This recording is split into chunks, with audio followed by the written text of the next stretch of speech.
Hello and welcome. This is everything you need to know for Week 14 fantasy football. We'll highlight everything we saw in Week 13 and what you need to know going forward. We will start with the Houston Texans and Tank Dell. So Texans win. They beat the Broncos. They're now 7-5. But man, this injury hurts them. I think it hurts them bad. Tank Dell fractured his fibula while blocking on a goal line, on a quarterback sneak near the goal line. Tank Dell is going to IR. He has been, not just in fantasy, in real life, one of the most impressive players I've seen. It is a sad way for him to end his season, his impressive rookie season, blocking at the goal line on a QB sneak. Evan, any RIP thoughts on Tank Dell? And then how do you see this CJ Stroud and pass catching core moving forward? I mean, I think it's going to be real interesting to see how high we rank him next year, because he showed us so much. He showed rapport on the field with CJ Stroud almost immediately. He's got a little bit of like Deshaun Jackson to him as a guy who, the odds are usually stacked against 165-pound receivers. Not a lot of them make it, but he obviously, right away, boom. Lance Zierlein, who's covered the Texans for a long time, we had him on the show before the season, all that. He was ripping the Texans for allowing Tank Dell to be in that kind of a scrum by the line of scrimmage, and I agree with him. I think that going forward, what we're going to see Nico Collins in the number one role, obviously, and then Robert Woods as the sort of movement Z receiver, Noah Brown in the slot, like a full-time slot, and John Mechie sprinkled in a little bit more in 4 receiver sets. But it's undoubtedly a big-time injury for a team that is very much still in the playoff conversation.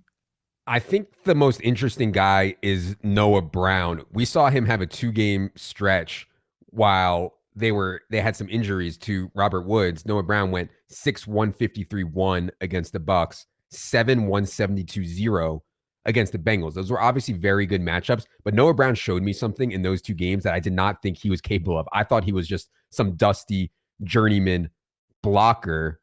How excited do you think the people should be about Noah Brown going forward here, Evan? Well, I think he's going to be a full-time player in an offense quarterbacked by CJ Stroud, and that puts anybody in that position on the radar as a fantasy starter. We even saw it. Brevin Jordan kind of came out of nowhere this past week and had 3 catches for 64. Should have had another big play, but dropped it. But 75% of the snaps for Brevin Jordan. Yeah.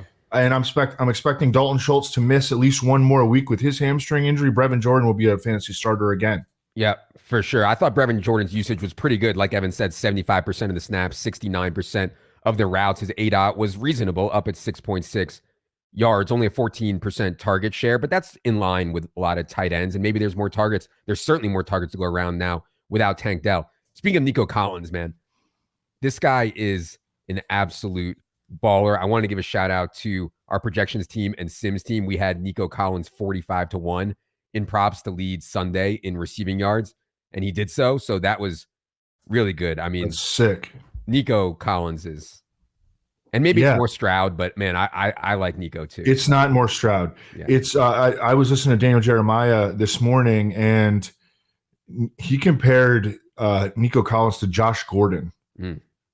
That's lofty. And you remember Nico Collins coming out of college, he had big time athletic measurables. Yep. CJ Stroud right now leads the NFL in passing by 74 yards.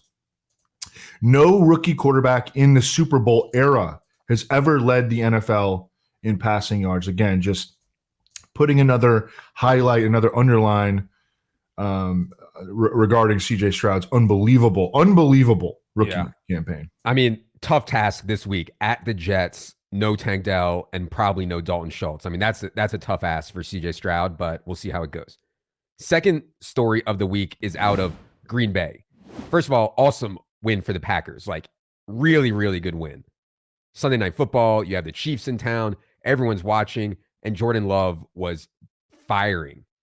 267 yards on 36 attempts, 3 touchdowns, no interceptions. He's strung together some really good games at the beginning of the year, and some really good games lately. But the reason that this is a top story of the week is not because of that. It is because of the gut punch that I personally received in Christian Watson at the end of the game, just non-contact, running towards the sideline, just blows out his hamstring. And this is a guy who has had hamstring injuries going back for multiple years now, kind of cratered the first part of his season. And it's sad because he was the perfect guy for best ball. He was awful. He missed a lot of games. He had a lot of bad games, but he was peaking right now. His advance rate was going to be low in best ball, which is good. You want to be unique in the best ball playoffs.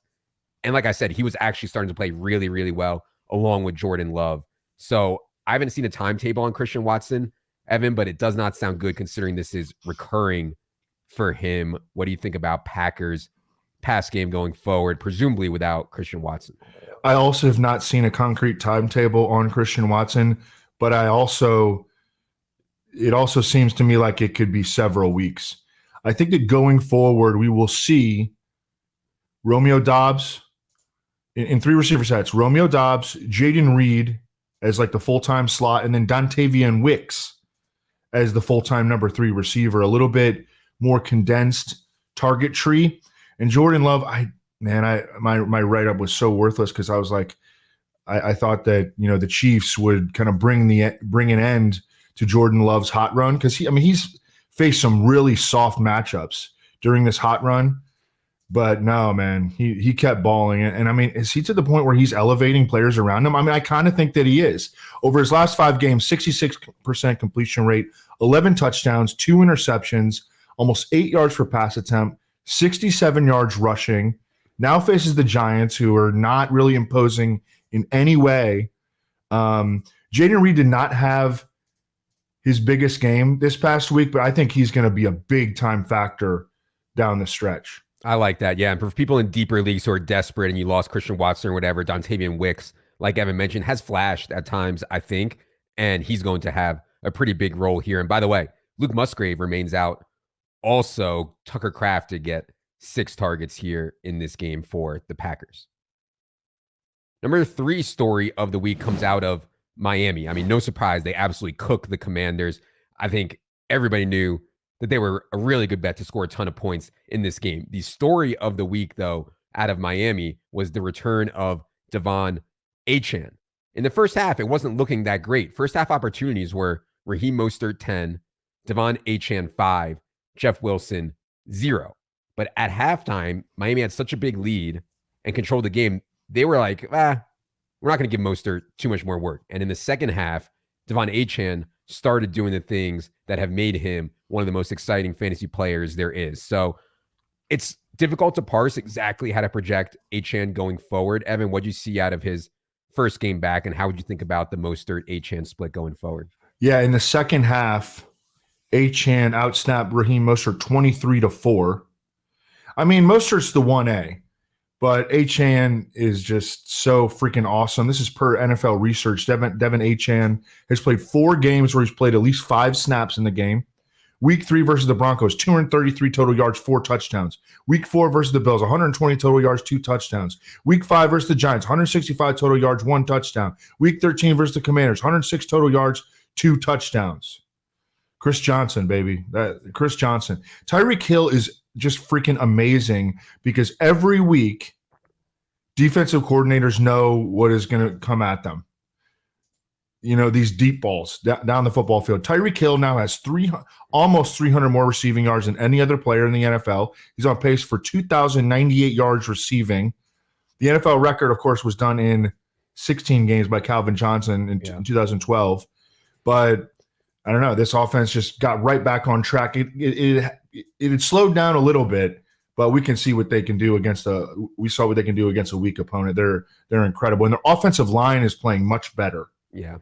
I think it's important to note that Tyreek Hill before the season had a stated goal of 2,000 yards. And I think the Dolphins staff is the kind of staff that wants to actually get him that. Like Evan said, he's on pace for 2,098 right now. But yeah, he needs to sustain this elite production. But I think the Dolphins actually want him to do so. And obviously it's good for winning games. They do have some tough matchups in the fantasy playoffs. Jets, Cowboys, Ravens in the fantasy playoffs. I think you have to downgrade Tyreek Hill for those, but he can still win, certainly, in those matchups. There's no doubt about that. I do want to talk about Tyreek Hill and the MVP. We'll get to that in a second here when we get to the San Francisco stuff. Fourth story, which actually probably should be the first story, but because it happened last night, it gets buried on the fourth lead here.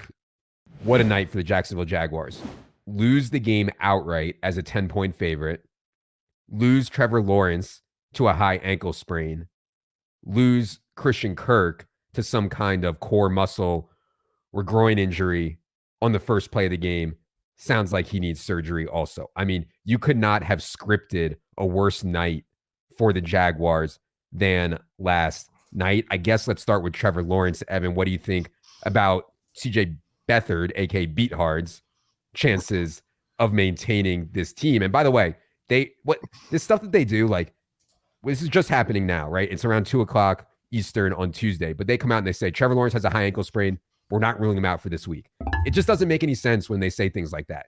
High ankle sprain, he might play this week. It just, that stuff doesn't make any sense to me, but that's what they're saying for now. What do you think about Trevor Lawrence, CJ Beathard, and the Jaguars pass game right now, Evan? They're also going on the road on a little bit of a short week to Cleveland. So I would not expect Trevor Lawrence to play. I mean, CJ Beathard came in, he went 9 of 10. We've seen him before. He's also going to be playing without Christian Kirk, who, I mean, I don't expect to see Christian Kirk for the rest of the season. Core muscle surgery. Yep. Probably not. I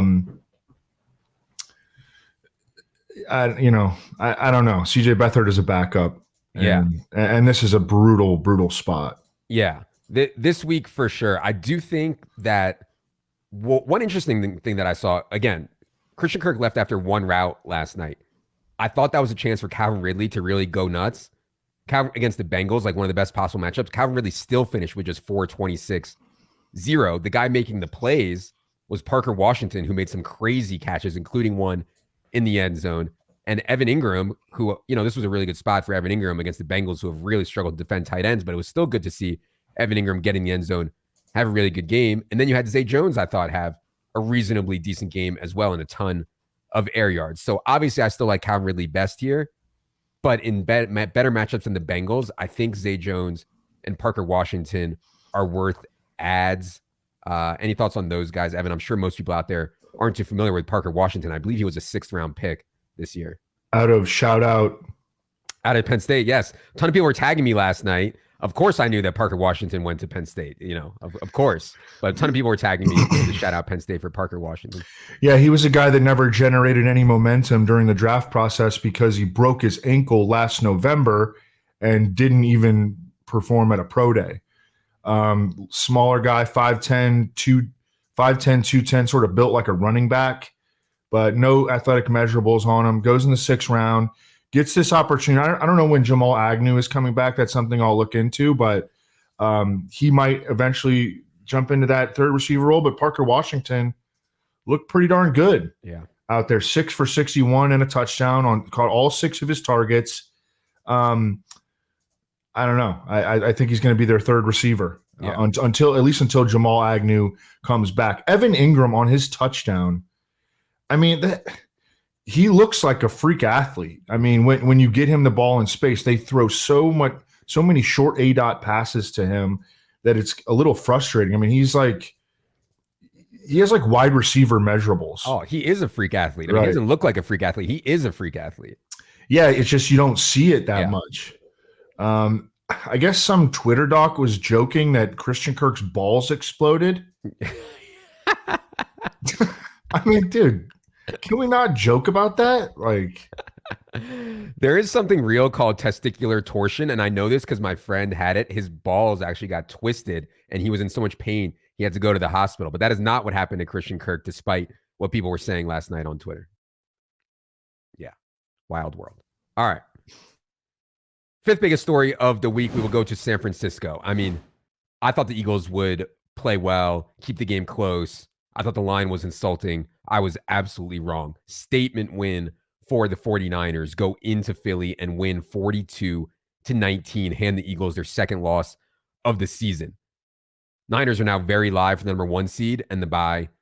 Purdy is very live. Brock Purdy is very live for MVP. I think the case against Purdy for MVP that people make, and I don't agree with this, but I understand what people are saying. They say that when you throw a 4-yard pass to Debo and he breaks 8 tackles and goes for a 60-yard touchdown, that's not Brock Purdy. When you have Christian McCaffrey running routes that no one else in the NFL running backs can run, that's not Brock Purdy. You have Kittle, you have Ayuk, you have an awesome offensive line with Trent Williams. My point is that putting these guys in position to do the things they do, yards after catch, is not as easy as it seems. Purdy is doing what Jimmy Garoppolo did to some level, but at a way higher level. Trey Lance couldn't do it. So I give Purdy a lot of credit here. I'm worried about, and I do have a long shot MVP ticket on him. I'm worried people won't vote for him because the narrative that I just said. So yeah, Evan, any reaction to the 49ers big win in Philly? And then what do you think about the MVP race right now?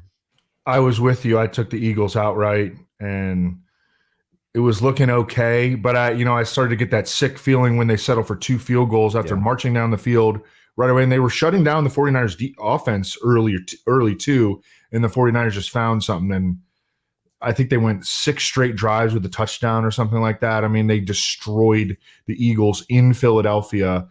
The 49ers are the best team in the NFL. Doesn't mean they're going to win the Super Bowl, because it's hard. Yeah. But they're the best team in the NFL. Yeah. Brock Purdy, last 4 games, 74% completion rate, 11 touchdowns, 1 interception, 10.7 yards for pass attempts. Was it you who tweeted about his yards for pass attempt? He is a full yard in YPA over everyone else. It's insane. And percentage of his passing yards that are yak is not as high as people think. I think it's like 11th best in the league or something like that. Yeah. And then you remember how Travis Kelce just destroyed the tight end field last year? Mm-hmm. Christian McCaffrey is doing that this year. This is a really bad running back year. I mean, just absolutely brutal. I think it was Leone was talking about that, like Joe Mixon, who has had a horrendous year, is like number 8 among running backs or number 9 among running backs in half PPR points. It's been a brutal running back year, but not for Christian McCaffrey. He's, you needed him this year. Yeah. On the MVP discussion, I will say that you can poke holes. This is the first year that I actually think there might be merit in voting for Tyreek Hill. And I never say that. I'm a big proponent that quarterback is far and away the most valuable position in sports. But if you ever wanted to vote for a non-quarterback, this would be the year to do it. I can poke holes in Dak. I can poke holes in Purdy. I can poke holes in Hurts. I can definitely poke holes in Mahomes and Tua. I still think Lamar has an outside chance here if he can get hot. But Tyreek, I mean, he is so valuable to the Dolphins. It's crazy. And Tua would not be anywhere near this discussion if he didn't have Tyreek, in my opinion. So, and if you want to put a little more context around it, look at the Chiefs offense struggling without Tyreek Hill. Sure. And I mean, Tyreek's down to like 15-1. I would not bet it there. There was some like 20, 25, 30-1 on Tyreek I saw out there. Maybe that's worth it. But yeah. And by the way, other thing on MVP is Dak and Hurts are playing each other this week. That's going to go a long way towards determining the MVP race. Well, this was a big week for Dak. I mean, it was a big week for Purdy, but it was also a big week for Dak because Jalen Hurts struggled. The Eagles lost. See, I'm super biased towards Dak, though, because in week 7, I took him at 40-1 to win MVP. Dak is 3-1 now. I'm looking at FanDuel. The prices are a little bit all over the place. Dak is 3-1. Purdy's 3-1. Hurts is plus 350. I mean, that 40-1 is really, really good ticket on Dak. Hopefully you guys out there got that one as well. All right. Let's go to the NFC now. We will go alphabetical through all the teams here. Arizona Cardinals go into Pittsburgh and win easily. I thought they had a chance to win, but winning easily surprised me. They win by 2 touchdowns, and it wasn't even Kyler Murray going superhero. It was just James Conner, 25, 105, 2 on the ground. Trey Gronkowski, a.k.a. Trey McBride, 889-1. And by the way, Trey McBride's now played 6 games since Zach Ertz went down. 17-game paces, 116 catches, 1,246 yards, 5.6 touchdowns. I mean, very few better tight end assets right now than Trey McBride. Evan, what do you think of Cardinals' win in Pittsburgh? Yeah, Trey McBride, I mean, if anybody needed any more reason to think that whether or not he's for real, I mean, this dude was out here cooking Minkah Fitzpatrick. Okay. I mean, he is absolutely the real deal. the Mackey Award winners continue to be the cheat code in all of fantasy. James Conner had a monster workload here. Obviously, the positive game script helped. Mm-hmm. He is still not being involved in the passing game, like almost at all. But Amari DiMercato did leave with a concussion neck injury, so maybe we'll see Conner get a little bit more work in the passing game going forward. They're going on a bye this week, though. Right. It's crazy how late, both them and the Commanders. I mean, this is a crazy late bye. I mean, there's a bunch of fantasy leagues that are in the playoffs. The FFPC Maine is in the playoffs, and we got a bunch of byes. It's crazy. Yeah, and then Marquise Brown. I mean, the dude can barely practice. Yeah. He left at halftime and did not return in this one. He needs the bye badly. I mean, he has barely even practiced the last couple of weeks. He's been playing through it. Yeah, on the DiMercato stuff, they do have Michael Carter now, who can definitely play some pass downs for them if needed. Let's go to Atlanta. So Falcons go to East Rutherford and beat the Jets, but they didn't really play well, I thought. I mean, they really only won because of the Jets quarterback situation. You know, Falcons DST scored 17 fantasy points without scoring a touchdown. You know, Boyle and Simeon just were horrible. Not surprising, Atlanta's offense struggles against this Jets defense, though. Bijan only 2.9 yards per carry. Ritter only throws for 121 yards. But, like, I feel like this is what Arthur Smith wants. Like, not a great offensive game, but they grind it out and they win. Evan, what do you think of Falcons' win over the Jets? Bijan, last 3 games, 23 touches, 19 touches, 21 touches. So maybe we're getting to the point of reliability in terms of his large workloads. Tyler Algier, I noticed, played fewer snaps than Cordero Patterson, but Tyler Algier got the ball more. Mm-hmm. But those guys continue to be involved. Desmond Ritter, 15 career games, 14 starts, 10 touchdowns, 8 interceptions, 6.7 yards per pass attempt, 11 fumbles. I don't think he's the answer, but I think that probably everybody knows that by now. Yeah. Falcons are leading the division now at 6-6. Bucks are 5-7. Saints are 5-7. Just a joke of a division. Huge game though for the Falcons this week, home against the Bucks. By the way, speaking of Arthur Smith, video team put together an incredible lighting on fire of Arthur Smith for the Christmas holiday. Be sure to check out Twitter on Wednesday. Make sure you see that video. Carolina. So this was the first game of the post-Frank Reich era. Actually had a chance to win in Tampa, but they gave us some huge plays to Mike Evans. End up losing. I was kind of racking my brain leading up to this, thinking about what they could do differently. You know, they fired Frank Reich. What can they do differently? What can Chris Tabor do to change things? Chuba outcarried Miles Sanders 25-8 and outsnapped him 47-23. And also, Jonathan Mingo led the team in targets, saw 10 on just 31 Bryce Young attempts. So, you know, it was one of the best spots possible against the Bucks. And Bryce Young still only threw for 178 yards. So I'm not going to get overly excited here. But, you know, Chuba and Mingo, I think, are at least reasonably talented, ascending young players. Evan, what do you think of the first Panthers game post-Reich? Yeah, it did seem like they are now trying to feature Jonathan Mingo as their number one outside receiver. Adam Thielen is still the number one receiver on the inside, but Adam Thielen hasn't scored since week 6, 42 yards or fewer in 4 of his last 5. So maybe the magic is running out a little bit on Adam Thielen. Yeah. I don't really have anything to add beyond that. I mean, the Jonathan Mingo stuff is a little bit promising, though. Yeah, for sure. And you know, I thought Mingo was an interesting DFS punt. I'd be hard-pressed to be excited about him in any kind of season-long league where I am fighting for the playoffs. Bears will come out of their bye having won 2 of their last 3. They're home against the Lions this week. The only note I had, if you remember that game, that Bears game before the bye, the big note was that Roshan Johnson actually played ahead of Khalil Herbert, which was very surprising. I have no idea how sticky that's going to be. I kind of think it will be sticky. Why not? But yeah, Evan, anything for you on the Bears as they come out of their bye? Well, we talked about them a lot on the last team by team, obviously, but to kind of rehash in that Vikings game, they ran the most horizontal passing offense that we've ever seen. And hopefully they'll have the Vikings blitz at the highest rate in the NFL. Right. So we kind of suspected that might be an explanation. The Lions have struggled in pass rush and they've struggled at cornerback.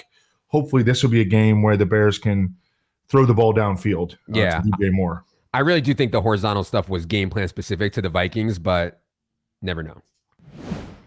Dallas. So that Dallas game, Seahawks game, was the Thursday night game. If you guys remember, I know it feels like forever ago, but it was one of the shootouts of the year. I mean, an absolutely wild game. Not surprised that Dak, again, got 41 attempts off. Again, had a really high pass rate over expectation. Again, was very successful throwing to CD and Ferguson and Brandon Cooks. None of that was surprising. What was surprising to me is that Dallas' defense got shredded by Geno Smith and DK Metcalf. And this offense, Evan, what do you think of Cowboys game last Thursday? Yeah, that was pretty wild that the Seahawks were able to do that to Dallas. Now Dallas comes off the an especially long week because they play on Sunday Night Football. I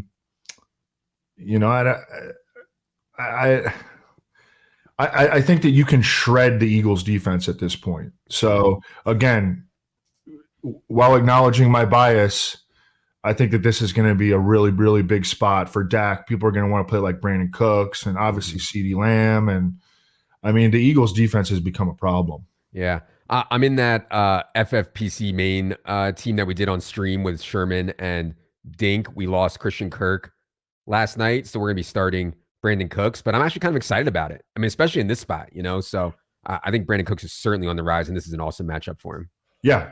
I mean, they've locked him in as the number 2 receiver, and he started out the season really slow, but I think they figured out how to use him over their past 3-4 games. Lions got out to a big lead against the Saints. I mean, it was 21-0 in the first quarter. Lions were beating the Saints, and then they're forced to hold on for a 33-28 win. From a fantasy perspective, I've kind of had this feeling like it's hard to do a projection on Dave Montgomery and Jahmyr Gibbs because when they're winning, Montgomery is going to be better and play a ton. And when they're losing, Jahmyr Gibbs is going to be better and play a ton. So really, it's hard to know exactly how to project these when the spread of a game is reasonably tight, like it was here. I believe it was a 4-point spread. In this game, as they were winning most of the time, Dave Montgomery 36 snaps, Gibbs 26. Total opportunities, Dave Montgomery 20, Gibbs just 10. And Dave Montgomery got the 1 carry inside the 5-yard line and converted. So if I was real confident they're losing, I would be excited about playing Jahmyr Gibbs. It's just hard because they're a pretty good team, and you never know when they would have to lay an egg here to get Gibbs more playing time. Evan, what do you think of Detroit's win down there in New Orleans? Well, it was a big rebound game for Jared Goff, who had struggled the previous several outings. The Saints defense, to me, just at this point, is entirely unimposing, and we saw that the Lions offense is still hitting on pretty much all cylinders. Jameson Williams clarified after the game that his nickname is not J-Mo. Mm-hmm. It is Waymo because he needs the ball Waymo. Like, he said that, dude. So stop calling him J-Mo. His nickname is Waymo. I played Jameson Williams so did I. A bunch in DFS. Got lucky that he got an end around for a touchdown. If you go back and watch that play, he is so fast. It's wild. That said, it is wild. That said, Evan, he's run 154 routes this season, and he's only seen 24 targets. I mean, that's concerning to me. I get that maybe he thinks that they should scheme more for him. Goff should look for him more. At some point, it's on you to earn targets, period. So it is concerning for me on JMO, but man, I wish you'd get the ball Waymo. Waymo. Yeah, Waymo. Jameson Williams has 16 career touches. He's gone over 20 miles per hour on 4 of them. That's next gen stats. We got to shout out to Sam Laporta. Yeah. I mean, what an absolute beast to just come in and destroy like he has. He's number 4 among tight ends and catches, number 4 in yards, number 1 in touchdowns. Yeah, really good at the game.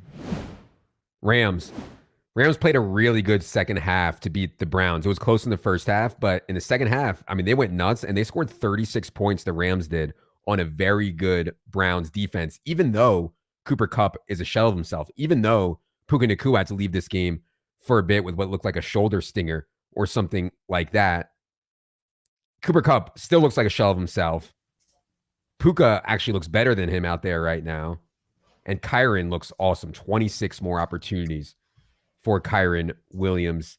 Here, Rams are certainly not mailing it in. Evan, what do you think of their win over the Browns? Yeah, the injury to Puka Nacua, who he's been playing through injury all year, he takes a lot of hits running routes over the middle, is an AC joint sprain. So I don't know. Sometimes that'll cost a dude a week or two. Sometimes that's a day-to-day injury. We're just going to have to go on feel and look at the injury reports regarding Puka Nacua's status for week 14. Yeah. Rams have to go at Ravens this week. But then after that, home versus Commanders, home versus Saints, at Giants. So if you can make it through this week, I mean, Puka, Kyron, and even Kupp will have a chance to do well against Saints, Giants, Commanders, I think. Kupp, 6 straight games now with 50 yards or fewer. Ugh. Nakua almost broke off a 40-yard run, but he had it called back on a holding penalty on Demarcus Robinson. Higbee, neck stinger. It was feared that he would have a concussion, but it was a neck stinger. So we'll just have to see on that. And then, that's all the notes that I have on the Rams.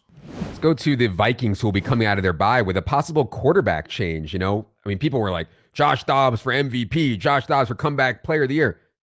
Let's not get carried away here. Josh Dobbs is a very good backup in the NFL, I think. But the Vikings seem to actually be considering going to Nick Mullins here. Nick Mullins was, when Kirk Cousins first went down, Nick Mullins was on IR. Now Nick Mullins is healthy. I don't think it's crazy to go to Nick Mullins here at Raiders, at Bengals, versus Lions, versus Packers. My God, this is one of the best possible schedules. And Justin Jefferson, I think, has a chance to be back this week, which is pretty exciting. So we'll see on the quarterback decision, but either way, sneaky upside the rest of the way, I think, for Vikings stuff, given the matchups. Evan, what do you think of Vikings as they come out of their bye? I think you got to give Josh Dobbs another shot, with Justin Jefferson. Agreed. Josh Dobbs played a very, very bad game against the Bears before the bye, had 4 interceptions, should have had 5, but Jalen Johnson dropped a sure pick 6. Still, Josh Dobbs has shown you enough, I think, that you got to give him the shot with Justin Jefferson. Go to New Orleans. So on Saturday, Chris Olave got cleared from his concussion before this game against the Lions. I thought that made a huge difference. Saints fall behind 21-0, but they mount a comeback. They fall just short. But Chris Olave was awesome out there, was just short of a couple touchdowns as well. Big story, though. Derek Carr sustained his 2nd concussion in a month. I mean, it's just scary at this point when guys start suffering these severe concussions in close proximity to each other. I kind of think it's going to be Jameis this week. We spent a lot of time earlier, a few episodes ago, talking about Jameis and how he helps because he's a full YOLO guy. He doesn't care about interceptions. He doesn't care about risky throws. He's going to give guys chances down the field, which is good for fantasy and can be good for the opposing defense. So, yeah, Evan, any thoughts on Saints' latest loss and Jameis stuff? Derek Carr was actually playing pretty well. Maybe his best game of the season before leaving. He left with a concussion and a shoulder injury and a back injury. Just got torpedoed by Bruce Irvin, who, how the heck is that dude still in the league? But just got absolutely rocked. Juwan Johnson, who was popular in fantasy, 3 targets, no catches, had a horrible drop, only played 57% of the snaps. So that was pretty disappointing. But yeah, I agree with you. I think it'll be the Jameis and Taysom show. Taysom had 15 touches against the Lions, 74 yards, touchdown, and he had 2 pass attempts. They were both incomplete, but they definitely incorporated him big time in the game plan. I expect that to remain the case against the Panthers. Yeah, really good spot here for the Saints. I think Juwan Johnson had that ball go through his hands for interception, and they were just like, that's it. And he only ended up running 19 routes despite all the wide receiver woes they have. It was surprising considering Michael Thomas didn't play, Rashid Shaheed didn't play. Last note I have on the Saints, the Taysom stuff, but then also you see how Alvin Kamara's ceiling is bigger than other running backs. Very few guys can get 2 rushing touchdowns and go 6.58-0 through the air. Like very few. And so I know it's frustrating at times with Kamara. He just has a massive ceiling every week. Obviously, losing the Taysom stuff around the goal line isn't great, but yeah. Giants will come out of their bye at 4-8 with Tommy DeVito at quarterback. They're home against the Packers this week. Only guy I'm actually excited or intrigued by seeing the rest of the way for the Giants remains Jalen Hyatt. Like, I want to see them give Jalen Hyatt a chance to be a full-time player with Tommy DeVito down the stretch and see what he can do in various positions. That's about it for me on the Giants, though. I mean, I want to play defenses against the Giants. Tommy DeVito sack rate completely out of control. Anything for you on Giants? Yeah, coming out of the bye, only note I had was that they officially named Tommy DeVito the starter despite the return of Tyrod Taylor, who's going to back up Tommy DeVito going forward. All right, Eagles, we already talked about this a little bit, but I thought a concerning loss for the Eagles in terms of Super Bowl hopes. You know, they get up 6-0, then they get absolutely whitewashed. And the defense, we've been talking about it since before the year. The reason that A.J. Brown and Devonta Smith and Jalen Hurts actually had a chance to be better this year than last is because they weren't going to blow anyone out with this defense. Defense is flat bad.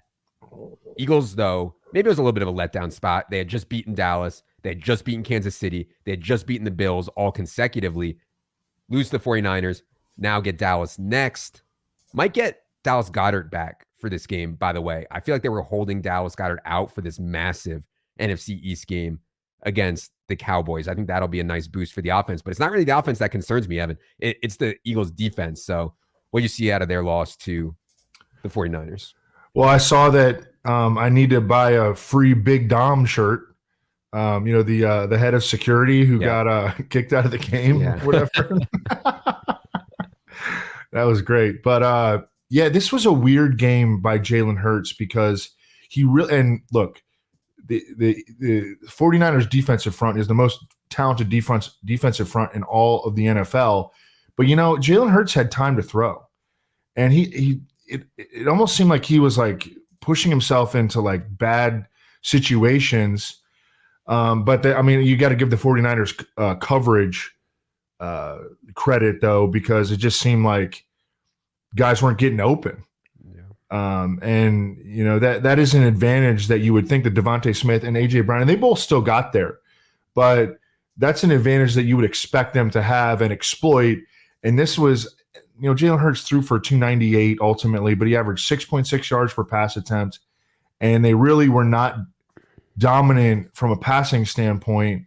And I think that they missed a lot of opportunities because Jalen Hurts had time to throw. The Eagles did a good job of protecting him in this game. He just, they didn't get enough out of him. So Eagles play at Cowboys this week in one of the biggest games of the year on Sunday Night Football. But then they play Seahawks, Giants, Cardinals, Giants to end of the year. I mean, it's hard to find a better end of season schedule in those last 4 games. That is good for Jalen Hurts' MVP candidacy, because if they win all 4 of those games, especially if they beat Dak in Dallas on Sunday, but if they beat Dak and then they run the table, I feel like it's hard to not give it to Hurts at that point just on wins. I mean, they're going to, but it's asking a lot to win 5 games in a row for sure. And people are starting to poke a lot of holes in Hurts. Last note I had was very end of the game, meaningless. DeAndre Swift got absolutely lit up. I think it was by Lenore on the 49ers. I mean, just got wrecked. No reason for it, but he went to the medical tent. I have not seen an update since. If he were to miss time, and I think Swift will probably be okay, but if he were to miss time, I think they would go to mostly Gainwell and Boston Scott. I know people want them to go to Penny. They have just shown no sign whatsoever of trusting Rashad Penny at all. So, yeah, I think Gainwell would be the ad there for me. Agree. All right. Seattle, we already talked about, but they go into Dallas and honestly nearly win. I mean, this was the best offensive game of the year for Seattle. Geno's best game in a while. DK Metcalf went off, but again, still not enough. Frustrating for me. I mentioned the Christian Watson injury. I mentioned the Christian Kirk injury. Frustrating for me. Zach Charbonnet was one of my most owned players in best ball, most drafted players in best ball. He got banged up late in this game with a knee injury. Still thought he looked really good. I haven't seen status on Walker or Charbonnet going forward. But anyways, Evan, bearing the lead here. I mean, Geno finally had a ceiling game. What do you think of Seattle down there in Dallas last Thursday? Yeah, he's been steady for most of the season, but their red zone struggles really have killed him and Metcalf and Lockett because they've moved the ball pretty consistently all season. I don't know. There's a bunch of injury situations that we're going to have to be monitoring. And like you said, we haven't gotten any answers on them yet. So this is going to be a big week for the injury report regarding the Seahawks. For sure. We'll get to one more big injury in my best ball portfolio here in a second. Bucks, narrow home win over the Panthers as expected. Awesome spot for Rachaad White and Mike Evans. And they both hit here. I mean, Rachaad White's role for fantasy is so good. And Mike Evans, I don't know how he's doing this, but week in and week out, the guy is just a threat to be the fantasy's best wide receiver. I mean, it's crazy what Mike Evans is doing at age 30 with Baker Mayfield. Anyways, Evan, what'd you think of Bucks win over the Panthers? Yeah, Mike Evans clinched it. 10 straight seasons of 1,000 receiving yards. Yeah. Hall of Fame. For sure. Rachaad White, we've talked a lot all season about how the rushing efficiency has not been there for Rachaad White. Well, it has been over the last 2 games. 35 carries for 184 yards and a touchdown, 5.3 yards per reception, 5 catches for 32, 87% of the snaps over the last 2 weeks. So, and I think they are smartly, the backup running backs that they have are they're not good. Yeah. So they're just riding Rachaad White. Also, just from a looking forward standpoint, the Falcons' top corner AJ Terrell got concussed. So this is looking like another spot for Mike Evans.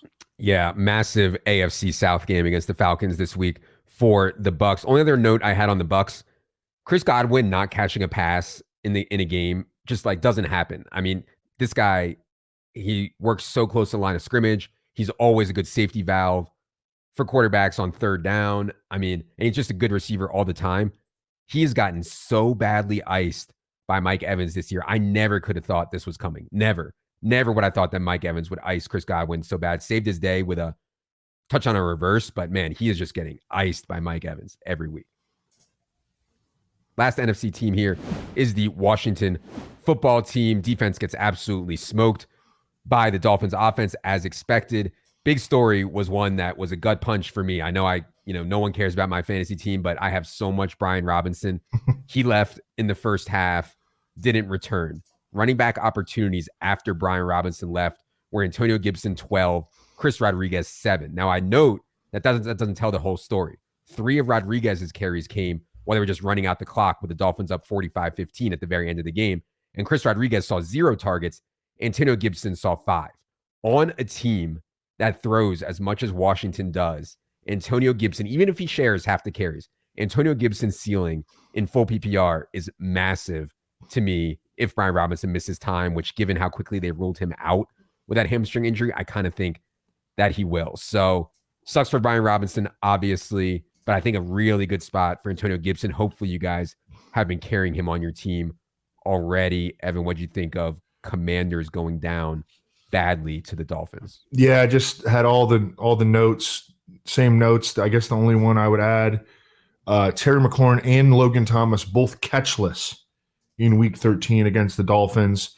For as much as they throw, for as much as the Commanders throw, for Terry McLaurin to be having such a mediocre season is awfully disappointing. The Jack Del Rio firing has not helped. Over Washington's last 4 games, they've given up 45 points, 31 points, and 29 points. So not turning around that defense this year. Commanders are now giving up 8.1 yards per pass attempt. That is the most a team has given up per pass attempt since 2020, when the Lions gave up 8.5 yards per pass attempt. All right, let's move to the AFC now. We'll start with the Baltimore Ravens, who will come out of their bye with a 9-3 record. Rams this week, then Jaguars, who might be without Trevor Lawrence and will be without Christian Kirk, and then the big showdown, Ravens 49ers on Christmas Day. Big thing to remember from before the bye on the Ravens. Keaton Mitchell saw his best usage of the season in the game before the bye, and Isaiah Likely's box score wasn't great, but still thought it was a pretty encouraging game from Isaiah Likely before the bye. He remains a pretty good asset with Mark Andrews out for the year. I think also, Evan, anything for you on Ravens as they come out of their bye? Those are the 2 biggest notes for sure. Justice Hill even outsnapped Gus Edwards in that game, the Week 12 game against the Chargers. I do think it's going to be Keaton and Gus mainly going forward. Rashad Bateman keeps playing more and more, and it seems like they want him to fully grasp that number 2 outside role opposite Zay Flowers with Nelson Aguilar in the slot, and then use OBJ as like a specialty number 4 receiver, which might give OBJ a better chance at staying healthy. But yeah, Isaiah Likely, 73% of the snaps in that Week 12 game, led the team in receiving. As you mentioned, not a big number, but I think promising for him going forward. Bills are also coming out of their bye. They're 6-6. I mean, they need to go on a run big time, but the schedule is not appetizing. They have to play at Kansas City and then versus Cowboys next 2 games. Only Bills note that I had was really this Dawson Knox injury, which I think has a big impact. I can't find any info on Dawson Knox. If you search, all you find is a video of Dawson Knox getting engaged during the bye week. Shout out to him. But I have no injury update on Dawson Knox yet. Evan, any thoughts on Bills as they come out of their bye? Yeah, I don't either. This was actually a really nice week. This Week 13 was a really nice week for the Bills because a bunch of the teams that they are kind of trying to catch at the bottom of the AFC playoff race lost. Yeah. But yeah, as you mentioned, now they got to go to Arrowhead. That's tough. Their offense has been rolling since they replaced Ken Dorsey. And I don't think that Ken Dorsey was the problem, but their offense has been rolling under Joe Brady. Now they face one of the best defenses in the league. Cincinnati Bengals last night. I mean, my God. You know, I thought that Jake Browning could be okay. I did not think that Jake Browning could go on the road, Monday Night Football, 32 of 37 for 354 yards with a touchdown. Also ran for 22 yards and another touchdown. His team scores 34 points. Now, you can see what Jake Browning's limitations are. He does not have a big arm at all. He's like, reminds me kind of like Colt McCoy, kind of. I don't know. But he managed the game really well, and he does not get overwhelmed by the moment whatsoever. The big play, of course, was just chucking it up to Jamar Chase, who was in single coverage. Chase goes and makes a play for a 70-plus yard touchdown. But really impressive performance. And honestly, it's optimistic for Chase, for T. Higgins, for Mixon, that Jake Browning can move the football and move it well. So, yeah, Evan, what do you think of Bengals' overtime win last night?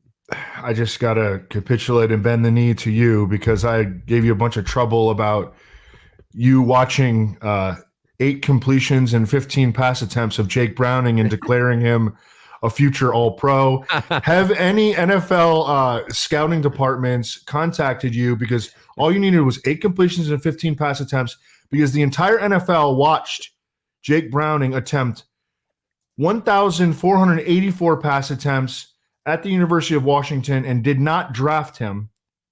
You're right, he doesn't get overwhelmed by he played in a lot of big games in college. Yeah. So that's a good observation by you. And you know, my cap tip, he was pretty good in the game against Pittsburgh. Yeah. He was awesome against Jacksonville. Well, you know who's really awesome is Jamar Chase. My God. Yeah. He had some crazy catches in that game. Imagine like if the Jets had just had someone like Jake Browning as their backup this year, they'd probably be in the playoffs. I think the Jets actually have a really good team. It's just they've been so torpedoed, and you see having a good backup. I mean, Bengals have at least a chance now to make the playoffs. Joe Mixon last night cracked 20 half PPR points for the first time all season. It did come in a game, though, where Chase Brown played a decent amount. Snaps were Mixon 52, Chase Brown 11, Travion Williams 5. The problem is that Chase Brown ran 0 routes.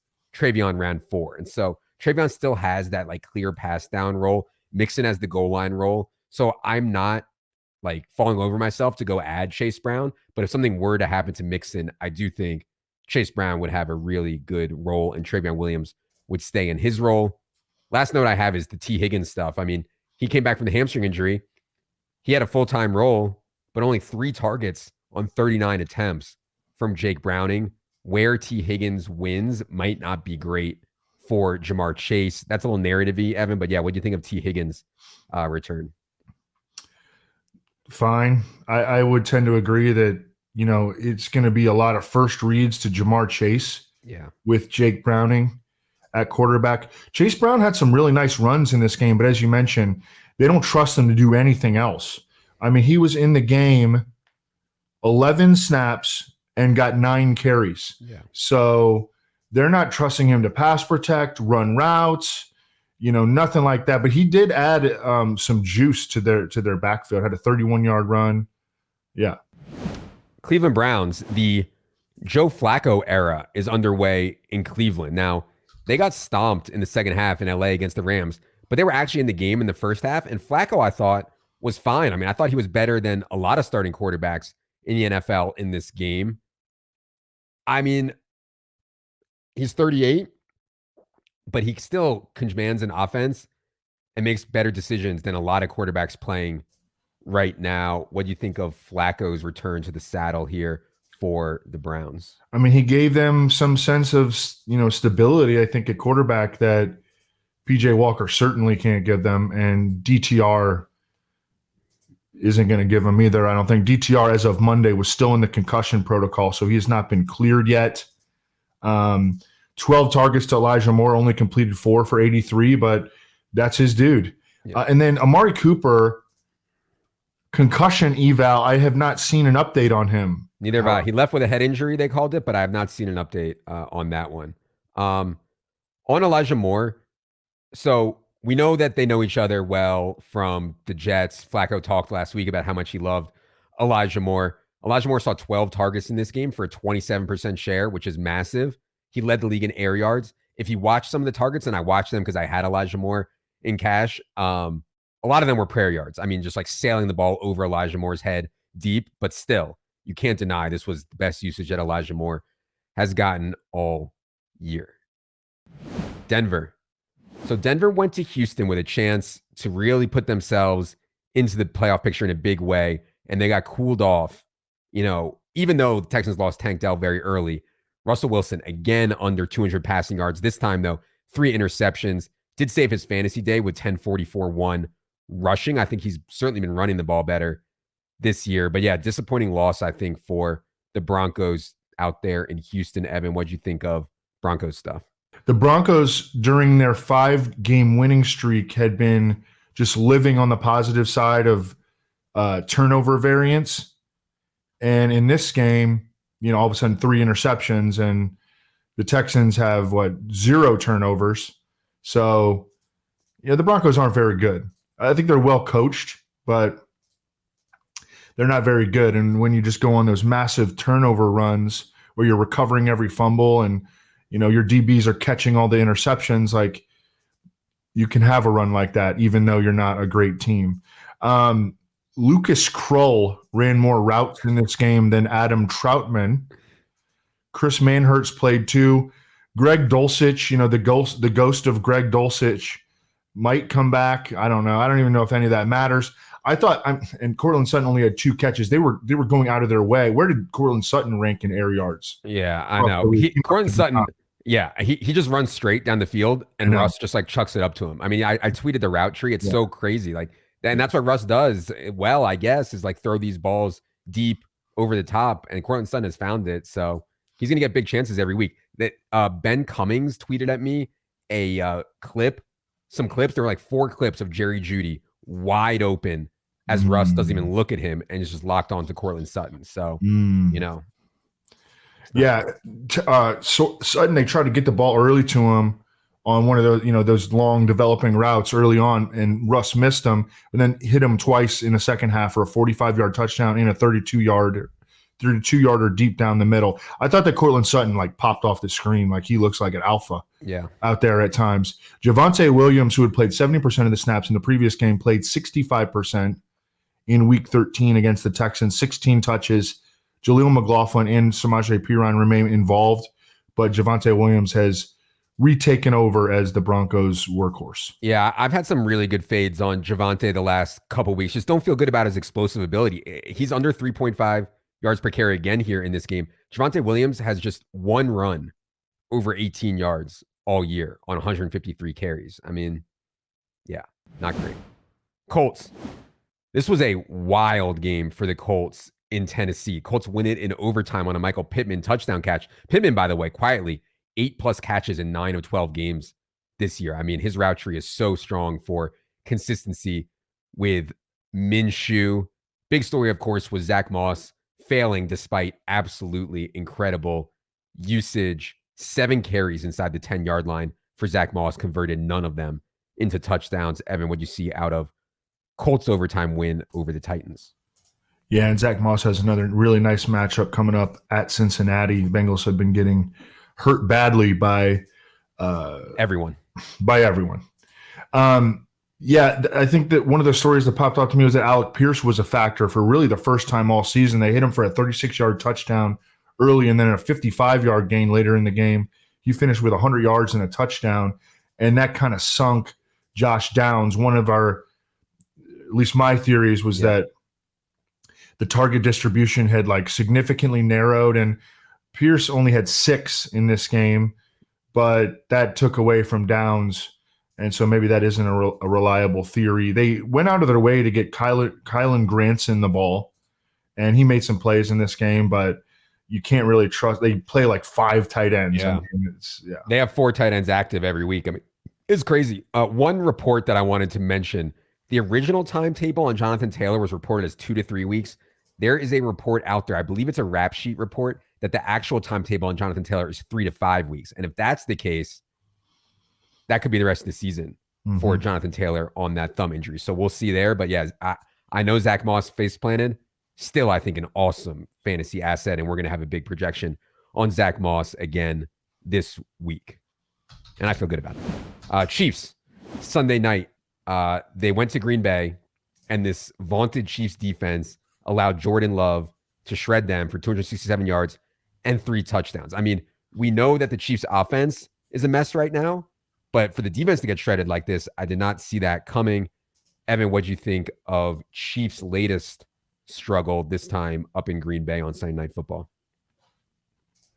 Yeah, and they lost in front of Tay-Tay. So, and Tay-Tay don't lose. You know what I'm saying? So you got to think that that's the beginning of the end for this stupid Kelsey fling.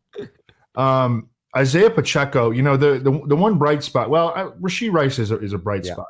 But maybe the biggest bright spot right now for the Chiefs is their running game. Over his last 5 games, Isaiah Pacheco, 76 carries, 360 yards, 3 touchdowns, 4.7 yards per carry, 12 receptions. Now, Jerick McKinnon has been out for the last 2 games. Yep. But their running game has kind of been the best part of their offense lately. 8 catches for Rashee Rice against the Packers. But, yeah, I mean, the passing game is just they got too many weak parts in their passing game. Yeah, I do think the McKinnon stuff matters a lot for Pacheco. Like, yeah, he's running well, but having the safety and a little bit of a buffer to also get pass game work is huge for his fantasy role. We'll see what McKinnon's status is going forward. Rashee Rice, they're just not going to make a full-time player. I mean, for whatever reason, they just don't want to. He ran a route on 69% of the dropbacks this past week, still earned 9 targets, 864-0. I love having him on a team. I actually don't have very much Rashee Rice, but I'd still be just, even though he's not a full-time player, still super excited about Rashee Rice. Chargers. Ugly game for the Chargers. They go to Foxborough and they win 6-0. I mean, no business winning the game really, but Bailey Zappi was just so bad. Big thing for me on the Chargers, from a fantasy perspective, we've been talking about it the last 2 or 3 weeks. Eckler just doesn't look like himself. Everyone saw the video of him looking really slow. He's down to 2.99 yards per carry since week 1. Remember, week 1 is when he sustained that ankle injury. Now, there's some data out there that makes it look like he's fine. Eye test doesn't look great, and the offense also looks broken, which certainly doesn't help. Any Eckler thoughts, Evan, or anything else on Chargers coming out of their win in New England? I think you summed it up pretty well on Austin Eckler. I mean, he doesn't look right. You know, the MPH stuff on him from Next Gen is bad. I think he's probably, at least for the rest of this season, he's reached the end of the line. The other notes that I have are against the Patriots, the Chargers, they went back to like a defined 3-receiver set. Keenan Allen, Quentin Johnston, Jalen Guyton, after Quentin Johnston appeared to get benched in the previous game. He did have 7 targets, 5 for 52. I mean, he's going to be out there a lot. Like, he's going to be out there. And then the tight end situation has gone back to a 50-50 split between Gerald Everett Gerald Everett, and Donald Parham. Las Vegas Raiders, they're playing out the string here as they come out of their bye at 5-7 with AOC at quarterback, home against the Vikings this week. I don't really have any usage notes on the Raiders. My only note is that, like, I keep hearing these rumors that Devontae Adams is going to end up with the Jets and Aaron Rodgers next year. I have no idea the cap possibilities on that. I'm sure they can make it work if they want to, probably, but I just thought that was interesting for people in keeper leagues. I mean, Devontae Adams, I think, does not want to be there in Las Vegas anymore. But yeah, anyways, Evan, anything for you on Raiders as they come out of their bye? I don't. I have nothing to add to that. New England Patriots, so home game against the Chargers, one of the worst defenses in the NFL. Bailey Zappi and the Patriots muster 0 points. Now, Pop Douglas didn't play in this game, and pathetically, that's very important to them. Ramondre Stevenson also looked like he was on his way to a big game. He goes down after 10 touches with a sprained ankle. Sounds like Ramondre Stevenson has a chance to miss the rest of the season with this ankle injury. Certainly not good. I think that people need a Zeke take from you, Evan. He went 17-52-0 and 440-0 receiving. Matchups are difficult. At Pittsburgh, versus Chiefs, at Broncos, at Bills. Like, I think he'll have a really good role. Efficiency is going to be a question for me on Zeke. But yeah, Evan, anyways, what do you think about Zeke going forward and any other Patriots stuff? I saw a report today that confirmed that Ramondre Stevenson has a high ankle sprain. Yeah. So I would not be planning to rely on him at any point the rest of the year. Zeke Elliott, they'll give him the ball. Well, at the goal line, they have shown that they're very willing to throw him the football, and they're very willing to fill him up with carries. So, I mean, and they're not going to score many points with Bailey. I guess Bailey Zappi is going to start again. I don't know.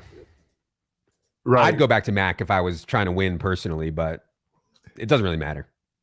They're stone dead anyways. My concern on Zeke is that he's going to be very touchdown reliant, and right. Each week this team is going to project for some of the fewest touchdowns in the league. So right. How does he get a lot of points? He's actually been okay in the pass game, I guess. Yeah. But I'd certainly add him. I'm just not excited about it, I guess is my point.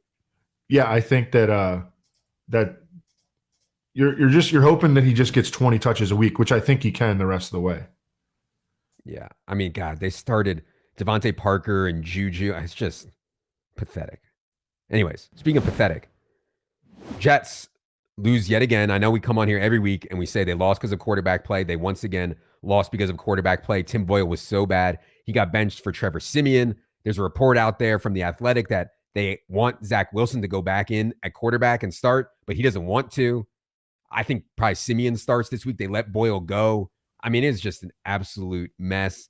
And it's tanking the season of Breece Hall. 13 carries for 16 yards here for Breece Hall. Literally no chance unless he makes something crazy happen on his own. Were you on Trevor Siemian, Evan? Any other Jets thoughts? I mean, Trevor Siemian, we know about this dude. We've seen this dude play plenty, and he's just like a very mediocre to low-end backup.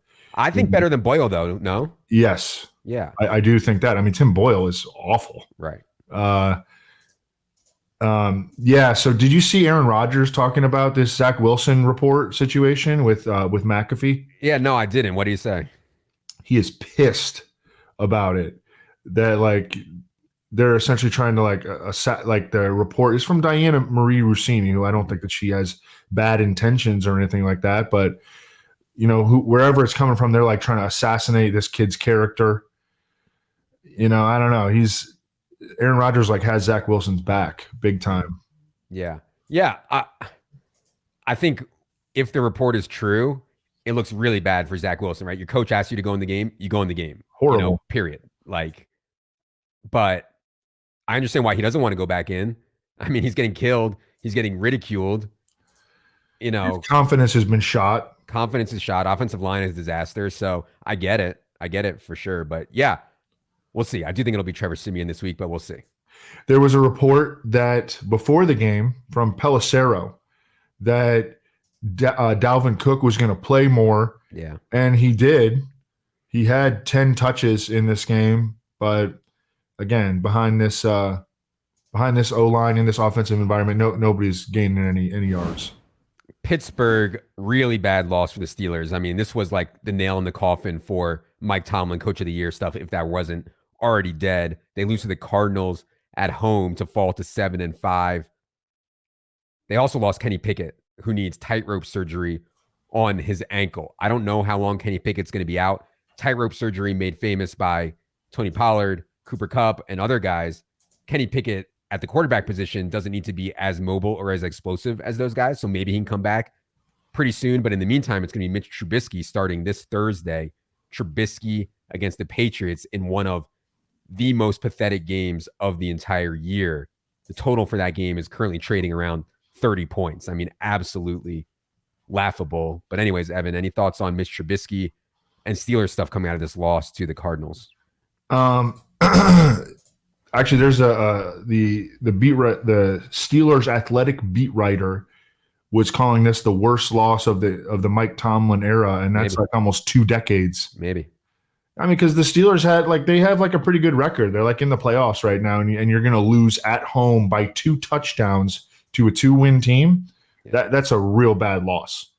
Could Mitchell Trubisky be an upgrade on Kenny Pickett? I thought that too. People call me crazy. I thought that was their chance. Yeah, I agree. I mean, it's not going to be like a huge upgrade, but I mean, I think he's a better athlete. Mm-hmm. Yeah, that game on Thursday. If you guys are watching on YouTube, we will have the Showdown show on Thursday, but it's going to be a sad state of affairs. A lot of talk about defense and kickers for that Steelers Patriots Showdown slate. Last thing we're going to do here today is the Tennessee Titans. Tennessee falls in overtime to the Colts at home. They're now 4-8. Evan was on Derrick Henry again. I was not. Derrick Henry was really good again, 21-102-2. With 11 minutes left in the fourth quarter, Derrick Henry leaves to get checked for a concussion. Looked like he fell on his face, kind of. Leaves to get checked for concussion and never comes back. Misses the rest of the fourth quarter. Misses overtime, but sounds like he's going to be fine going forward. But you saw what happens when Derrick Henry leaves. Tajay Spears got 15 touches on 29 plays. After that, Evan, what do you think of Titans' loss to the Colts in overtime? Yeah, I had the ladders on Derrick Henry, and I was like, "Oh, baby, we're about to cook." But he finished at 102. I needed him to get to 125. I thought at one point he had a chance to go for 200 because he came out of the gates cooking big time. But yeah, you're right. It sounds like he's going to be fine. He passed through the protocol already, and they're saying that he didn't even have a concussion. Right. Yeah, Tajay Spears is an elite handcuff, should be rostered everywhere because of that. That potential for that workload if something happens to Derrick Henry. Chig Okonkwo has been a pretty big disappointment after leading all tight ends in the NFL in yards per route run last year. He's been a really big disappointment, dropping way too many passes. But over his last 2 games, he's got 11 targets, 7 catches, 107 yards. Treylon Burks comes back from the concussion. Who gets eased in off of a concussion? Yeah. Played only 10 snaps against the Colts. I don't know. I wonder if they're down on him right now. Yeah, it's scary. We just updated our Dynasty rankings. You can check those out. I still think Treylon Burks is an asset in Dynasty, but it's starting to look worse and worse and worse. So yeah, fresh Dynasty rankings are up on the site right now. All right. That is going to do it for this Week 14 preview, team by team. Happy December out there to everyone. For Evan, for producer Luke, for producer Ryan, for producer Steven, I am Adam. Good luck, everybody.